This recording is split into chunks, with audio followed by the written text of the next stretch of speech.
దేవాది దేవునికి మహిమ కలుగునుగాక.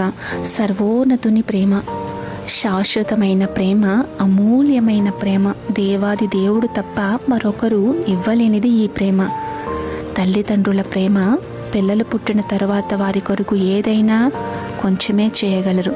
భార్యాభర్తల ప్రేమ, వారిరువురి మధ్య పరిపూర్ణమైన ప్రేమ ఉండదు. స్నేహితుల మధ్య ప్రేమ నిజాయితీ ఉండదు, పరిస్థితిని బట్టి మారుతూ ఉంటుంది. అన్నా చెల్లుల మధ్య, అక్కాతమ్ముల మధ్య ప్రేమలో లోపం ఉంటుంది. ఈ లోకంలో ఏ ప్రేమలోనైనా స్వార్థం ఉంటుంది. త్యాగం బహు తక్కువ కనపడుతుంది, సాధారణంగా ఉచితంగా కనపడదు. దేవుని ప్రేమ పరిపూర్ణమైనది, శాశ్వతమైనది, సిలువలో సంపూర్ణమైంది.